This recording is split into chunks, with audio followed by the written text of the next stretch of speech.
أهلا بك هلال سلام عليك رمضان أهلا بك هلال سلام عليك رمضان. Docteur, j'aimerais encore lui poser une question par rapport à l'état de M. Fouad Beniz, que lui, tout d'abord, on a fait un frottis au nez, ça, le résultat était négatif. Et pourtant, il souffrait justement de cette insuffisance d'oxygène. Et puis, on lui a fait subir un scanner. C'est à ce moment-là seulement qu'on a vu comme quoi il était positif. Comment on peut expliquer qu'un premier examen s'est présenté plutôt négatif et que fort heureusement, on a été plus loin pour s'en assurer avec un scanner?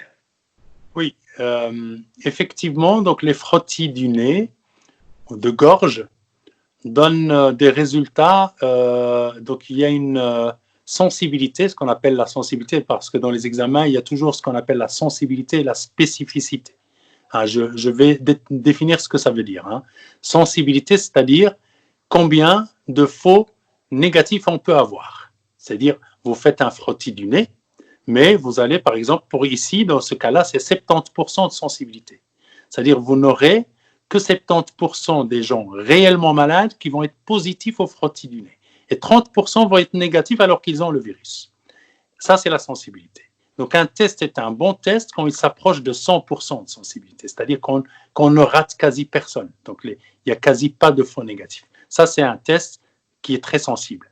La spécificité, c'est-à-dire il est spécifique à ce virus. C'est-à-dire quand on fait un frottis et qu'on dit il est positif, eh ben, il est positif à ce virus. Ce n'est pas un autre virus qui vient interférer et nous dire et nous induire en erreur. Et à ce moment-là, on sait qu'il a vraiment le coronavirus parce que c'est un test spécifique. C'est-à-dire à chaque fois qu'on a un test positif, on est sûr à ce moment-là que le patient l'a. C'est-à-dire qu'il n'y a pas de faux positifs. Ça, c'est la spécificité. Donc, il n'y a aucun faux positif. Tous les positifs ont le virus. Et donc, ce test-là, il est spécifique. C'est-à-dire, il a 100% de spécificité. Dès lors qu'il est positif, ben, vous avez le coronavirus. Donc, il n'y a pas de doute. Mais par contre, il a que 70% de sensibilité. C'est-à-dire, le fait de ne pas avoir, le fait d'avoir un test négatif ne veut pas dire que vous n'avez pas le virus. Vous l'avez peut-être et on a pu le rater. Pourquoi? Pourquoi il n'est pas spécifique? Ben, pour la simple raison, c'est qu'il dépend du frottis, comment il a été réalisé. Et puis, du virus, où est-ce qu'il se trouve. Si vous avez le virus, vous faites un frottis, parce que le frottis, c'est avec une tigette, ce qu'on appelle un écouvillon. On pousse comme un coton-tige, en fait. Et donc, on pousse le coton-tige jusqu'au fond de la narine. Il faut vraiment aller au fond, jusqu'il n'y a plus, on touche l'obstacle. Et on doit aller à gauche et à droite, frotter à gauche et à droite pour augmenter la sensibilité. Pour s'il y a un virus, pour le racler, pour le ramener. Parce que si vous faites un petit frottis un peu avant, ou juste à un petit endroit, et qu'à cet endroit, par chance ou par malchance, il n'y a pas de virus, ben il va être négatif le test. Alors que le virus, il est un peu plus loin. Vous voyez? Et c'est à cause de ça qu'on a des faux négatifs. Et donc, il faut vraiment frotter dans les deux narines. On tire la tigette, on la rentre dans la deuxième narine et on va au bout et on va frotter à gauche et à droite. C'est très désagréable comme test, mais c'est comme ça qu'il faut le faire si on veut vraiment augmenter la sensibilité. Et je pense que chez notre ami, donc Fouad, il n'y a pas eu, il fait partie des 30% qu'on rate au premier diagnostic. Alors le scanner, pourquoi on fait un scanner? Le scanner est beaucoup plus sensible que le frottis et il est beaucoup plus précoce. On va avoir un diagnostic très rapide parce qu'on ne va pas devoir attendre 1 ou 2 jours le résultat du frottis. On aura le résultat tout de suite au scanner et on va tout de suite voir l'atteinte au scanner, ce qu'on appelle l'atteinte en verre dépoli. Donc, on va voir que les alvéoles des poumons, les branches et les alvéoles sont touchées par le virus et ce sont des taches blanches au scanner. Ce sont des taches qu'on voit. C'est cette atteinte alvéolaire, cette atteinte des bronches qu'on va voir directement au scanner, qui est une atteinte par le virus. Parfois, on peut la voir même chez des gens qui n'ont aucun symptôme, qui ont le coronavirus, mais aucun symptôme. Ils se plaignent de rien, on fait un scanner et on voit qu'ils ont une atteinte des branches déjà alors qu'ils ne souffrent de rien. ils respirent bien, ils ne toussent pas, ils n'ont pas mal de gorge, ils n'ont pas le nez qui coule, ils n'ont pas de diarrhée. Tous ces symptômes-là, ils ne les ont pas, mais ils ont une atteinte des bronches au niveau des poumons quand on fait le scanner. Donc, c'est un signe très précoce qui commence rapidement et qui permet un diagnostic précoce. Mais docteur, dans ce cas-là, pourquoi on ne fait pas systématiquement un scanner alors? On fait systématiquement un scanner.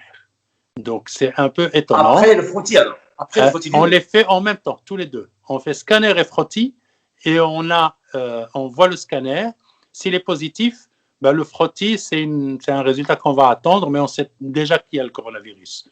Donc, d'accord, très bien. Donc, on fait les deux en général en même temps. Très bien.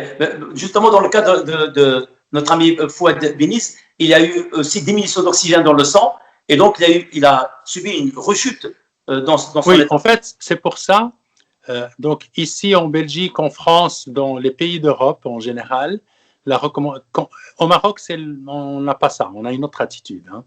En Europe, on a l'attitude de n'hospitaliser et de n'admettre d'ailleurs aux urgences. On dit la recommandation pour tous les médecins généralistes et aussi les patients, c'est de ne pas sortir de chez soi si on a des symptômes, sauf si on a des difficultés respiratoires. C'est-à-dire, si vous respirez bien, mais que vous toussez, que vous avez la fièvre, ne venez pas aux urgences pour ne pas contaminer les autres, mais en partie aussi, pas seulement pour ne pas contaminer, parce que ce côté-là, on peut prendre des précautions, mais parce que les hôpitaux, ils ont une capacité, on ne doit pas remplir avec les gens qui respirent bien, on ne doit hospitaliser que les gens qui nécessitent une hospitalisation parce qu'ils respirent mal. Alors, à ce moment-là, parce que sinon, on n'aura plus de place pour les gens qui vont pas bien. Et donc, ça, c'est la recommandation. C'était la crainte de remplir les hôpitaux parce qu'on a vu l'exemple en Italie, en Espagne. Et donc, du coup, on a dit, on ne va pas faire la même erreur.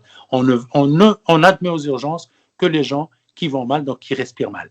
Mais le problème avec ça, c'est que c'est très paradoxal, en fait, et moi, je ne suis pas très d'accord avec ça, c'est que le patient qui a le virus et qui a des symptômes, qui a la fièvre, on ne va pas le prendre en charge, on ne va pas le traiter. Et là, encore une fois, on va relever de nouveau la question, est-ce qu'il y a un traitement, est-ce qu'il n'y a pas de traitement? Donc, il y a l'hydroxychloroquine, on ne sait pas vraiment si ça marche ou pas, mais on n'a pas le choix, on doit la donner. D'ailleurs, on la donne ici en Belgique. Elle a donné des résultats quand même. Hein, voilà, on ne sait pas, les études ne sont pas faites dans eux, mais l'intuition… Au Maroc, par exemple, dès le début de la crise, utilise justement Tout à fait. Donc, le Maroc donne l'hydroxychloroquine, pas du début de la crise, dès que vous avez des symptômes, même si vous respirez bien. Et c'est ça qui est très important, c'est ça ce que le docteur Raoult a dit, c'est qu'il faut le donner avant la dégradation de l'état respiratoire. Et ce qui est logique, on ne peut pas traiter quelqu'un une fois, on ne peut pas dire non, on ne donne rien, ne venez pas à l'hôpital, restez à la maison, on ne fait pas de diagnostic chez vous, vous venez uniquement quand ça ne va pas. Mais quand ça ne va pas, c'est peut-être trop tard. C'est trop tard, oui. Et donc, mais évidemment, les gens qui disent ça, c'est parce qu'ils ne sont pas encore convaincus que l'hydroxychloroquine marche. C'est pour ça qu'on dit ça. Mais on la donne quand même quand on vient à l'hôpital. Il y a un double raisonnement, et ça, je n'aime pas. On doit choisir. Soit on croit à la chloroquine jusqu'à preuve du contraire. Peut-être que la chloroquine ne marche pas. Les études vont dire que ça ne sert à rien, que c'était juste un effet placebo et que ça ne changeait rien, mais on le saura plus tard. Mais en tout cas, actuellement, on a l'impression que ça marche. On n'a pas d'autre solution, on n'a pas le temps de faire les études, alors donnons-la. Si on croit qu'il faut la donner, il faut la donner à tout le monde et donc il faut accepter les patients aux urgences pour les dépister. Et si on ne veut pas qu'ils viennent aux urgences, mais au moins qu'il y ait un médecin qui va à domicile et qui fait le frottis, et s'il est positif, il prescrit la chloroquine, l'hydroxychloroquine pour tous les patients positifs si on croit que ça sert à quelque chose, puisque apparemment on y croit, puisqu'on la donne à l'hôpital à tous les gens hospitalisés. Donc, pour moi, c'est comme ça qu'il faut faire, c'est dépister tous les symptomatiques à domicile, comme ça on ne contamine pas les gens à l'hôpital et on ne ramène pas le virus à l'hôpital et comme ça on ne remplit pas les hôpitaux. Ils restent confinés à la maison, mais ils prennent leur traitement. Merci, docteur. Alors ça, c'est pour le problème respiratoire. Pourquoi est-ce qu'on respire mal? Parce que ça, c'était la question. Oui. C'est parce que justement, il y a cette atteinte des bronches et des alvéoles. Mais on ne respire pas mal quand on rentre en détresse respiratoire. Ce n'est plus l'action directe du virus. C'est cette inflammation, la réaction inflammatoire que le corps développe contre ce virus, c'est tout un enchaînement de réactions qui est très complexe, inflammatoire, qui donne une atteinte de la muqueuse des bronches. Et donc, on va avoir une dégradation de toute cette muqueuse, de toutes ces branches qui ne vont plus assimiler l'oxygène parce qu'elles sont touchées, sont malades, par cette cascade inflammatoire qui est une cascade infinie. Et si on n'arrive pas à arrêter cette cascade inflammatoire, ben, le patient finit par mourir. Et donc, c'est l'arrêt de la cascade inflammatoire, soit par des traitements immunomodulateurs comme la chloroquine, comme l'hydroxychloroquine, qui a un rôle immunomodulateur. Donc, il ne joue pas sur le virus directement, mais il module l'immunité, et donc il diminue la réaction inflammatoire. Il y a des gens qui ont dit qu'il ne faut pas prendre d'anti-inflammatoires, puis après on a dit non, il faut en prendre justement pour contrer l'inflammation. Donc on n'en sait rien, on n'a pas d'études là-dessus, il faut encore du temps pour savoir. Mais en tout cas, s'il y a un médicament efficace, ça doit être un médicament qui module l'immunité, mais pas un antiviral. L'antiviral, c'est au début, avant qu'il y ait l'aggravation. Donc au début qui va marcher. Mais une fois qu'il y a cette cascade inflammatoire, c'est plutôt des médicaments contre l'inflammation qui vont marcher à ce moment-là, et les antiviraux ne serviront à rien du tout à ce moment-là. La prévention, évidemment, c'est les vaccins, éventuellement s'il y a un vaccin un jour. Donc ça, c'est au niveau respiratoire. Alors, docteur, une dernière question par rapport justement au cas de notre ami Fouad Beniz, c'est il a développé donc une embolie pulmonaire. Comment on peut expliquer ça? Oui, alors, l'embolie pulmonaire, donc c'est un vaisseau qui se bouche. Mais les gens qui ont une infection virale, tous azimuts, toutes les infections, pas seulement le coronavirus, j'ai vu plein de cas quand je faisais la réanimation il y a plusieurs années de là maintenant. Donc, je faisais beaucoup de réanimation, j'ai travaillé dans le service de réanimation et qu'agissent tout ce qu'on appelle les états de choc septique, c'est-à-dire un choc dû à une infection, soit bactérienne, soit virale, ou les chocs distributifs dus à un produit qu'on aurait avalé, toxique, qui aurait causé un état de choc. Ces gens-là, ils sont en réanimation, ils n'arrivent pas à respirer parce qu'ils développent un syndrome de détresse respiratoire aiguë, comme avec le coronavirus, donc ce qu'on appelle un ARDS, syndrome de détresse respiratoire aiguë, ou SDRA en français. Donc l'ARDS, c'est ce qu'on voit avec le coronavirus, c'est-à-dire on ne respire pas bien. Et alors, ces gens-là développent dans un stade ultime ce qu'on appelle une CIVD en termes, encore une fois, anglo-saxons, c'est-à-dire coagulation intravasculaire disséminée. Ça, c'est connu, tous les réanimateurs connaissent ça depuis très longtemps. Donc, c'est-à-dire le sang coagule, on ne sait pas pourquoi, à cause de cette inflammation, il commence à coaguler et à boucher les vaisseaux. Et le problème, c'est que les traitements qu'on donne d'habitude quand on a une thrombose, c'est-à-dire un vaisseau qui se bouche, ne marchent pas dans la CIVD, dans la coagulation due à cet état de choc dû à une infection. Ça ne marche pas. Et on ne sait pas pourquoi. Et très souvent, la majorité des gens décèdent suite à ça. Ils meurent. Alors ici, dans le cas du coronavirus, on a vu que ça donne un trouble de coagulation avec des vaisseaux qui se bougent, mais pas seulement au niveau des poumons. C'est au niveau des jambes aussi, des mollets, mais on sait très bien que les mollets, quand un vaisseau se bouche, le caillou peut partir et boucher le poumon. Et à ce moment-là, on aura une embolie pulmonaire. Donc c'est un caillou qui part du mollet, et il se niche dans l'artère pulmonaire, et il va boucher l'artère. Ça peut être mortel. Si le caillou est très gros et qu'il bouche une grosse artère, on en meurt, puisqu'il n'y a plus d'oxygène qui vient. Quand vous avez l'artère du poumon qui est bouchée, vous avez beau ventiler le patient avec une machine, l'oxygène ne rentre pas, puisqu'il n'y a pas de sang qui arrive au poumon. Et à ce moment-là, la seule solution, c'est en attendant de détruire ce caillou avec des anticoagulants qui vont détruire le caillou, il faut faire une circulation extracorporelle. On l'a fait ici en Belgique pour quelques patients, pour plusieurs patients d'ailleurs. D'ailleurs, la semaine passée, une jeune fille de 19 ans, je crois, a été sauvée grâce à la circulation extracorporelle et s'en est sortie sans problème. Et elle est sortie du coma après 3 semaines de coma. Elle est guérie maintenant depuis une semaine. Elle a C'est eu... comme un genre de dialyse, alors. C'est comme un Oui, système. c'est-à-dire qu'on remplace le cœur et le poumon. On le fait pour l'opération quand on opère quelqu'un de cardiaque. On met le cœur à l'arrêt et on fait une machine, une pompe qui va prendre l'oxygène des veines, l'oxygéner, de prendre le sang des veines, l'oxygéner et le renvoyer dans le corps par les artères. C'est-à-dire elle fait le travail du cœur et des poumons. Et donc cette machine-là, elle sauve des gens quand le poumon n'assimile plus l'oxygène. Donc même en ventilant avec la machine, avec les respirateurs, là, les fameux respirateurs dont on parle maintenant dans les médias, même en ventilant, quand ça devient inefficace, que le poumon, donc l'oxygène reste bas, à ce moment-là, on fait une circulation extracorporelle et on oxygène par des pompes externes jusqu'à ce que le cœur reprenne sa fonction et les poumons reprennent leur fonction avec la diminution de l'inflammation. Parce que le coronavirus, il ne touche pas que le poumon, il touche les reins, il touche le tube digestif, mais il touche surtout le cœur.